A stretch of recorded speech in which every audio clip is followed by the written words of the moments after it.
Hey guys, welcome back. I hope you are having an amazing day. Let's get right into the stories. The first one is an entitled People Story. I worked my butt off for years to be able to afford the house of my dreams. At 32 years old, I had finally made it when I bought a beautiful 750K home in a nice neighborhood. The house had everything I could ever want. A big kitchen, a home theater, a pool. It was perfect. I was excited to finally have a place to host friends and family and throw parties. I'm a huge music lover, especially classic rock, so I looked forward to blasting Led Zeppelin and AC/DC while everyone hung out by the pool with some beers. No more annoying neighbors complaining about noise at my old apartment. Boy, was I wrong. The first couple months living there were great. I invited buddies over to watch football games, and had some people over on the weekends to swim and listen to tunes. Nothing crazy. I wasn't trying to bother anyone. One Saturday afternoon, I had about 15 friends over for a pool party. We were grilling up burgers, having some drinks, and generally having a good time. I had Back in Black playing at a reasonable volume over my outdoor speakers. At 7 p.m. on a Saturday, I didn't think this would be an issue. Apparently, my next-door neighbor, Karen, didn't agree. At around 8 p.m., the doorbell rang. I opened the door to find Karen standing there looking pissed off. Before I could even say hello, she started screaming at me to turn off that devil music immediately.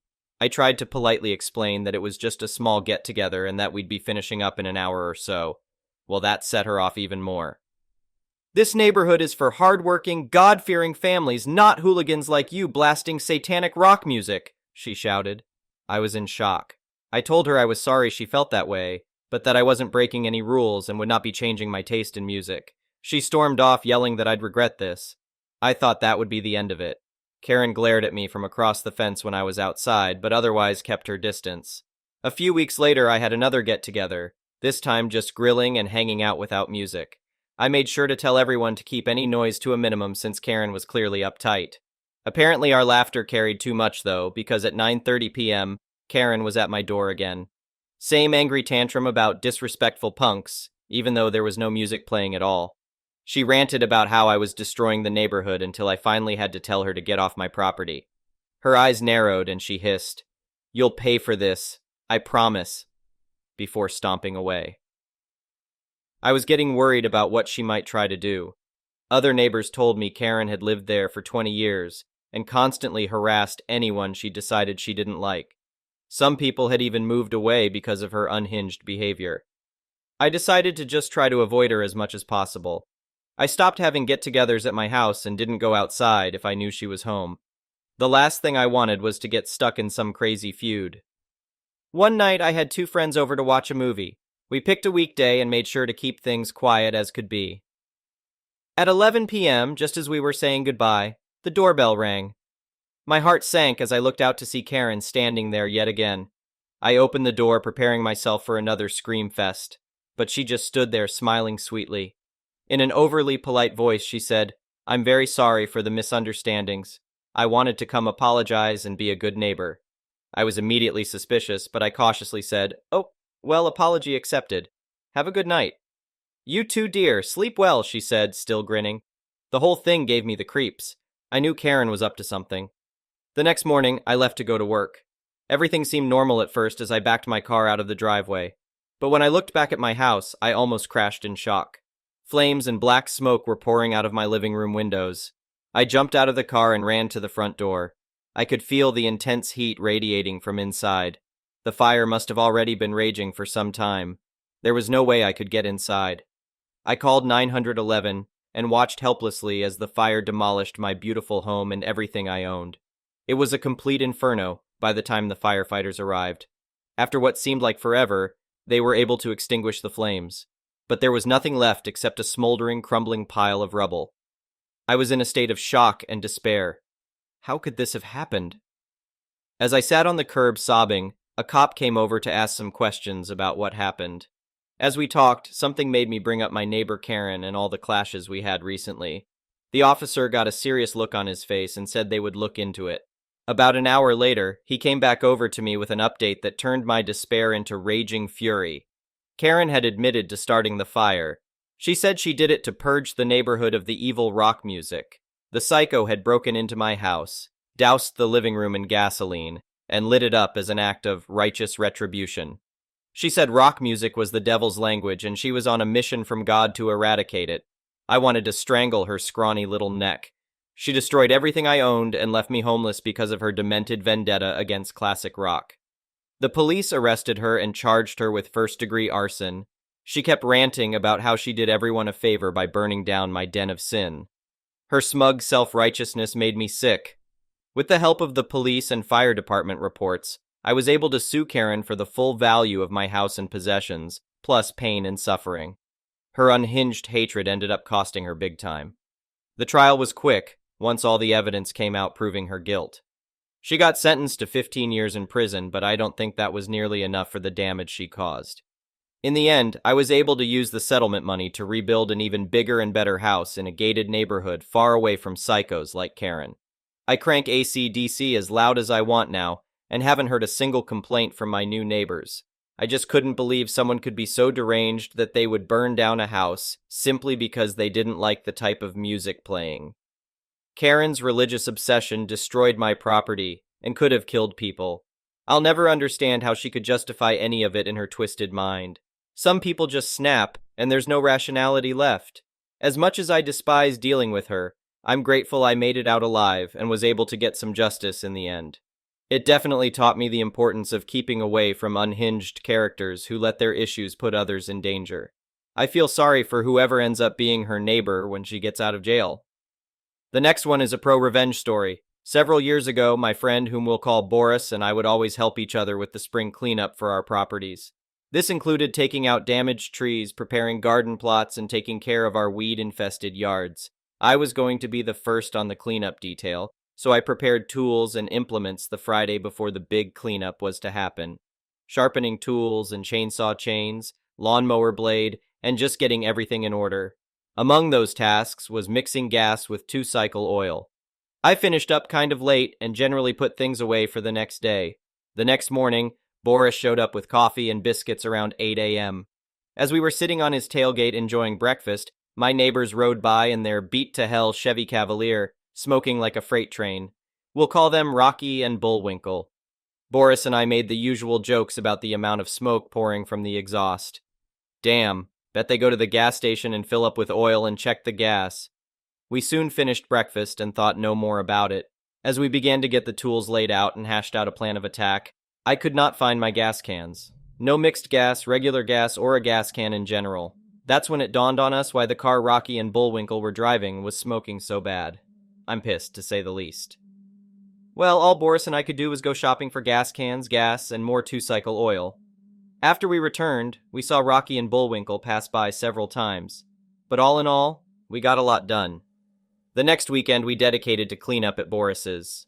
A weekend or two went by and we had a family dinner at my wife's, Rocky and Bullwinkle's grandparents'. Toward the latter part of the evening we were having a few drinks. Most people had left, and my wife's grandfather and I were shooting the breeze when I had to take a leak. As I was doing so, I saw a gas can with very distinct paint on it. I inquired from the old man about how it came into his possession, and he stated Rocky and Bullwinkle left it there. I simply explained it was mine, as was another, and loaded them into my truck. It ate at me every time that POS car with my post neighbors went by, so I hatched a plan from a rotten egg. I went and bought a few gallons of gas, a few gallons of diesel fuel, and some other various oils. I made a concoction of these different chemicals and filled my new 6-gallon gas can I had to purchase. With some clean gas, I filled the lawnmower and cut some grass that evening, making sure Rocky and Bullwinkle saw me. Then I put everything away but forgot and left that rotten egg gas can out. I got up and went to work the next morning and didn't even think to check on the can. But when I got home, I checked, and it was gone. My wife informed me that my plan must have worked as she watched Rocky and Bullwinkle go in and out with the car, not only smoking but spitting and sputtering as well. The last time they rode out, they didn't ride back in. They gave me about an hour of peace before they came over and wanted to know if I could look at the car and see what was wrong. If it could not be fixed on the side of the road, maybe tow it home. My response? I've had a long day and have a migraine. Maybe tomorrow. I saw the panic set in when I told them that. That's when they told me they had no insurance and it was on a main road. Tough luck. So the highway patrol did run across it and had it towed. It was going to cost them around $500 to get it out of impound, plus they had to have current registration and insurance. The car wasn't worth it. Well, they're those types of people that good luck just falls on them. And the pastor for a local church gave them an old Ford Taurus. It took me a few cans of rotten egg gas, but I got the motor to lock up after about a month. This time it quit in their grandparents' yard, so they scrapped it, and as luck would have it, they got their income tax returns. They bought a nice-looking Ford F-150, but it began having problems too. Smoked really bad. They did take it to a mechanic who eventually found the problem. He got the truck running right again for about $1,500, and I have never had any more gas come up missing. The next one is a petty revenge story. I'm a 34-year-old man who runs a marketing agency here in the UK that employs 5 people. I also pride myself on being fairly rational, empathetic, and level-headed. I'm saying this for no other reason than to underscore how out of character this was for me. I live in a small house in a mostly student area. For the most part, it's fine. The students in the nearby houses have the occasional house party on Friday, Saturday nights, but never on weekdays. And until recently, they've usually finished by midnight, so it doesn't bother me. This new bunch of guys that moved in next door in November have been absolute dickheads, though. House parties until 5 a.m. on weekdays, letting random friends park on my driveway without asking, heckling, making fun of me as a group when we're both outside, all the good stuff. I've just rolled my eyes and ignored it for the most part, but I'm still human, so the constant disrespect still pisses me off. A couple weeks ago, however, I was working next to my window. I saw one of them taking a bin bag full of rubbish outside, and realizing there was no space in any of their bins, just walk into my driveway and put it in mine. For some reason, despite it being far from the worst thing they've done, that just irritated the crap out of me. I don't know why that was the straw exactly. Just something about the combination of both the arrogance and the duck-you presumptuousness of it, combined with this bubbled-up resentment from all their nonsense till now, really got under my skin. So a week later, I woke up at 4 a.m. on a non-party day when I knew they'd be asleep, grabbed a random bag of the nastiest rubbish I could find from someone's bin down the street, so there's nothing to point to this being me, and went to their house. In the UK, mail is delivered through your door into your house via a postbox that's freely accessible. So, I painstakingly posted all of this absolutely disgusting rubbish through their letterbox. It took me a solid 20 minutes, as I had to take multiple fresh air breaks to avoid throwing up. Then just to seal the deal, I emptied a bottle of milk through as well, just to make it extra fun for them to clean up in the morning, and taped a note saying, "Stop talking to my girlfriend," to their door to further minimize the chance of retaliation. Having seen the entrance area of their house from knocking on the door in the past, I know it's carpeted. I've never done anything like this in my life, and it might have been a bit much, but I do feel a lot better now. The next one is a malicious compliance story. I work in claims, and because we're long-term personal injury claims, we're not considered a call center, but we do take calls from our claimants and need to be available to take calls from claimants. And on average, I receive about 6-8 calls a day, but generally, only 4 of those are for me. Recently, there has been a trend of some colleagues putting themselves on unavailable for long periods of time, 3+ hours daily, to avoid calls, and when you reach out to ask if they're free for a call, they don't respond until it's been at least 5 minutes, because in that time you've probably ended the call for them anyway. I'd taken a call for a colleague named Sally already, and in a department of 100+ colleagues, 2 calls for one person is unusual, when I received another call, but this time it was from an external complaints body wanting to ask Sally some questions, which at that stage not yet a complaint. At 2:32, I messaged Sally to ask if she's free, and while I wait, I get the background from the nice external complaints person. At 2:42, she replied and said, "Sorry, I was just on a call, everything okay?" And I immediately replied saying, "No, they're still on the call and I can transfer you." Sally immediately backtracks and says, "Sorry, I'm still on the call, can you take a message?" What Sally doesn't know is that I can see her status and it's set to do not disturb and not on a call, so I know she's just trying to get out of taking calls, but I just agreed, and I decided instead of resolving the call, I would take a message and pass it on. As requested, I took a message from the nice external complaints person.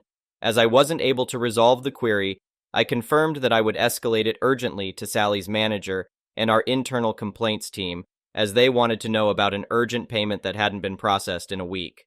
Sally immediately replied and said I should have said who it was, and she'd have taken the call. That's so odd. I thought she was on a call. The next one is an entitled people story. Me. 18 years old, male. My younger cousin, 6 years old, male. Karen, guess, random saleswoman. I'm from Serbia and our relatives moved to America a long time ago. After a few years, we finally managed to organize a visit to America together with our relatives and obtain visas. It was a nice and strange experience there, but that's not the point of this story. After a few days, my parents sent me with my little cousin, 6 years old, also from Serbia, to do some shopping. They sent me, and my cousin, let's call him David, asked if he could come with me. I said, why not? And got permission from his parents. Off we went.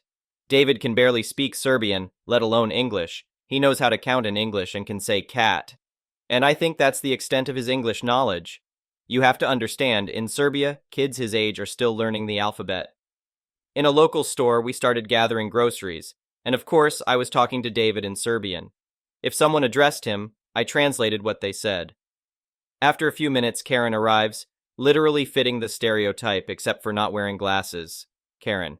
You're in America, speak English. Me. Sorry. Karen. You're in America, speak English, you stupid immigrants. Me. I'm not from here. I'm a tourist staying with relatives. Karen. It doesn't matter, speak English. Me. But my cousin doesn't know English. He can barely speak our native language. Karen. You Russians are poisoning the country. You should be kicked out. Serbian and Russian can sound very similar to someone unfamiliar with Slavic languages. Me. We're not Russians, we're Serbians. Karen. That's part of Russia, I can tell by your accent. Me, now angry because she's insulting my country. Just leave me alone and don't insult a country you don't even know exists. Karen. It's probably irrelevant. Me. Leave me, please. Karen. All Russians are the same. David. What is this woman saying? Karen. Teach him to speak English. Saleswoman. I'll call the police. You're already banned from this store. Karen. They are spies here to destroy our country.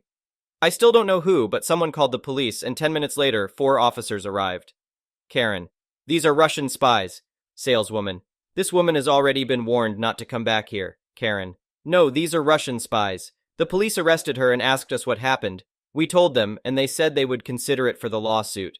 However, she was already in big trouble for reasons they didn't tell me. What she did was minor compared to the undisclosed issues. That night, we received an apology coupon, and the saleswoman told us that Karen had participated in a robbery at another store in the same chain. She was banned from all stores of that chain and was on probation. As for David, he surprisingly remained calm, and I bought him some toys to forget about the incident. The saleswoman asked me not to disclose which store this happened in, and I don't know why. The next one is an entitled parent story. This post is all over the place, so bear with me. I just found out I have mast cell activation syndrome. All my life I was a sick kid, kept inside and missed out on so much. Everyone thought my mom was making me sick for attention, but turns out she was keeping me sick for attention. I was always covered in hives, often kept out of school for long stretches of time, even when I felt fine. My parents would never take me to the doctor when I needed it a kid. Every little cold I had turned into pneumonia. Like I never just got over a small cold easily. Yet there was magically an endless supply of pain pills and Ritalin, so she went to the doctors for herself. I'm pretty sure she was sleeping with one of the doctors to get oxy, but I digress. My grandmother would try to get me help, as would my older sister, but my parents often won. I also had untreated scoliosis. That's progressed into kyphoscoliosis now. I was supposed to have corrective surgery as a kid, but she opted out. That being said, I had a lot of back pain as a kid, but I was just fed pain pills and codeine syrup and told to tough it out. I am totally sober now, but as a teen into my early 20s, I was hooked on pills thanks to her, but I'm going off topic. My husband and I have been searching for a diagnosis for a well over decade. I've been gaslit by so many doctors and told I was fine. Told to just drop some pounds and I'd feel better. My husband and my friends suspected it was something autoimmune like lupus. Lately, I've become allergic to the sun ever since August 2023. I had this issue as a toddler and randomly in middle school as well. Seems to come and go. But I'm trying to keep track of all the things that make me flare, but I have answers. I just got them in a really messed up way. I reckon my mom is close to death and I guess is feeling remorse because she just told me I was diagnosed with mast cell instability in 1991 when I was a child at Johns Hopkins University in Baltimore. I'm 37 years old now. 37. She knew this whole time. I now have a slew of health issues, a crumbling spine, crippling migraines, vision issues, urinary issues, reproductive issues, early onset osteoarthritis and osteoporosis. I'm an artist who can barely create art anymore because of the arthritic pain in my hands. Doctors say I have the spine of an 80-year-old. Perhaps if I had proper treatment or even knew about this, I would have been able to be proactive and have a normal life. It would also have been cool to have doctors listen to me, so I could have found this out earlier, but maybe that is me trying to make excuses for not blaming my mom. I can't have kids, I can't have a career. I can barely walk some days. I just don't know how to digest this. Granted, my mom is a pill addict in poor health, and I guess this was a moment of clarity for her, but why now? Why watch me spend thousands and years on doctors when she knew all along? Did she genuinely forget? It seems kind of ducked to forget your toddler being diagnosed with a rare disease at a famous hospital. My dermatologist, who is helping me with my sun allergy, said, "It makes perfect sense, but where do I go from here? All these years was I just supposed to take a crap ton of antihistamines? Just a few pills, vitamins, steroids, and maybe some shots, and I could have had a normal life?" I don't quite know the treatments for mast cell as I just freaking learned of its existence, but I'm currently learning all about it and am on a crap ton of antihistamines from the dermatologist. I am so angry, and I feel so stupid. I am so hurt, yet I still feel guilty for feeling mad at her because she's bedridden and probably going to die soon. All these health issues I had I thought were separate, but they're all from mast cell. My therapist years ago said I was a victim of Munchausen by proxy via medical neglect, and I didn't want to believe her, but I surely do now. She took my life from me. Granted, she has a slew of untreated mental health issues and had a life of trauma, but instead of getting help, she did this to me? I guess I really am the product of generational trauma. Her reasoning for not taking me to the doctors as a kid was, I was a very hyperactive and hard to deal with child, and running to and from doctors' offices was too much. She also said that it wasn't a big deal because sometimes the symptoms and hives will go away. But that's the ducking disease. It comes and goes. It has flares. She also says how dare I put this guilt on her now. I also am dealing with a fairly new ADHD and ASD diagnosis. That also makes a lot of sense. Mast cell and autism often go hand in hand, I am told. I'm just so hurt and confused.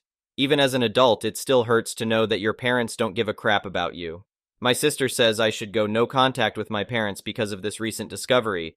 She already has because our father is abusive too, but that's a whole other story. But I don't know how, and I feel guilty because she's probably going to die soon. I still feel this guilty duty towards her. She pulls me in somehow. My sister said she's a true narcissist. My brother-in-law says I should sue, but my parents already have such a horrible life now it wouldn't matter, and it would just cost me time and money. I don't understand why anyone would willingly have kids to just not give a duck about them. I also reached out to an old family friend that worked at Johns Hopkins in the 80s and 90s, and she confirmed it's true, but she says I should try to find some old medical records. They're probably on microfiche or something. I don't even know how to start that. Part of me feels stupid for sitting here feeling sorry for myself, but I don't know how to feel right now. Anyways, thanks for reading. Thank you for watching. I would really appreciate it if you could like the video and subscribe to our channel if you haven't already. We'll see you again tomorrow.